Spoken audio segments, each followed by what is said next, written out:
What's going on, guys? Jonathan Shane here, functional nutritional therapy practitioner specializing in metabolic health.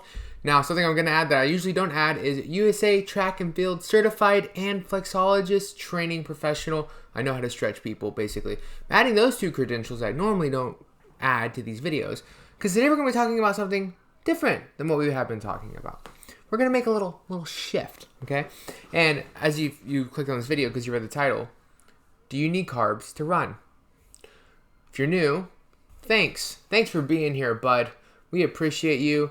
I'm going to put this zero sugar lollipop in my mouth because I don't know where else to put it. I don't want it to stick to my desk. So it's going to be here, right here, okay? Let's get to the meat of the story here. No pun intended. Do you need carbs to run? No.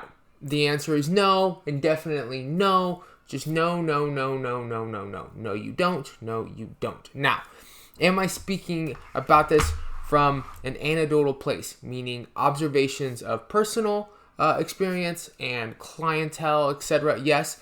Is there some literature that backs up less carbs for endurance performance? Yes. Does your body's physiology back up not needing carbohydrates for movement? Yes. Okay.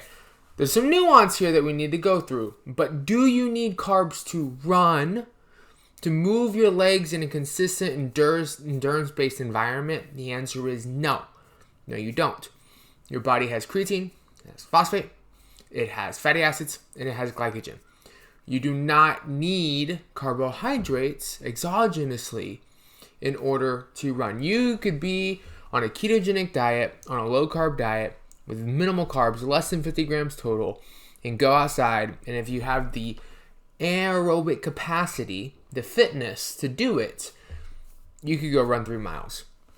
Not sweat a beat, okay? You could do that a couple times a week, and you'd be fine, right? Now, are there instances where carbohydrates...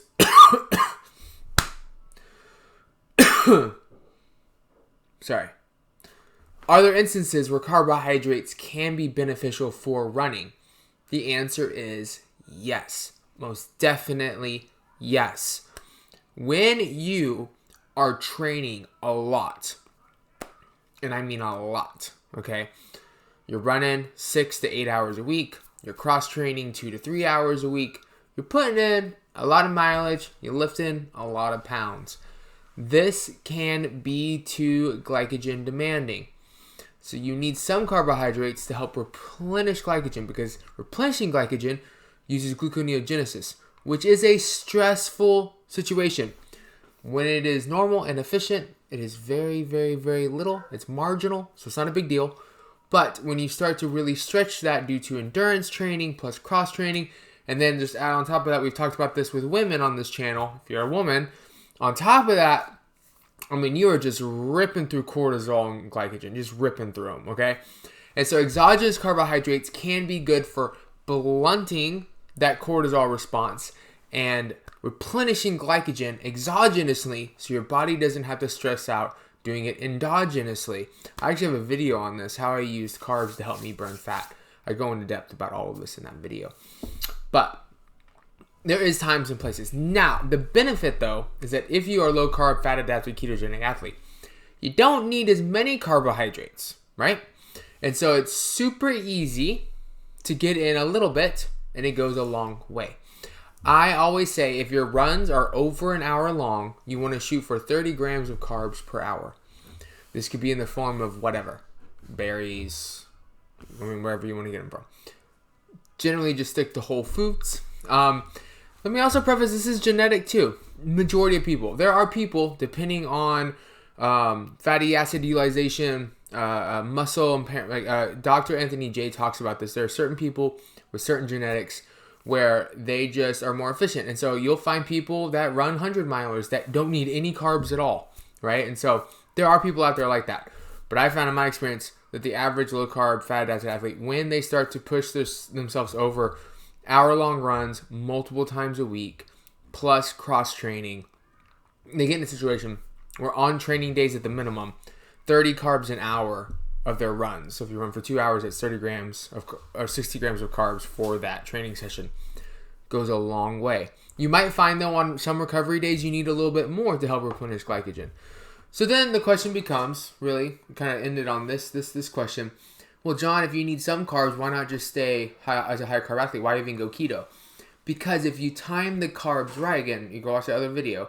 If you time the carbs right, your body will be able to use them well, and then you go back and prioritize fatty acids.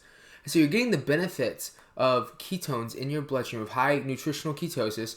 You're getting the benefits of lower inflammation, recovery, increased ATP, less oxidative stress, all that stuff, less inflammation around your cell membranes, all the things that the ketogenic diet and acidic ketosis brings, without any of the possible long-term negatives by not replenishing your glycogen or overstressing your body.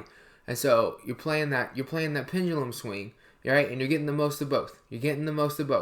That is the beauty of being a low-carb runner. So I hope that answers your question. Sorry about the cough. If you like that, let me know in the comments. What do you want to learn more about when it comes to running training? We can talk about training progression. We can talk about nutrition. We can talk about whatever. I'm game if you're game. Currently training for a 100-miler right now. This is heavy on my mind. Anyways, I love you guys. I'll see you on the next one.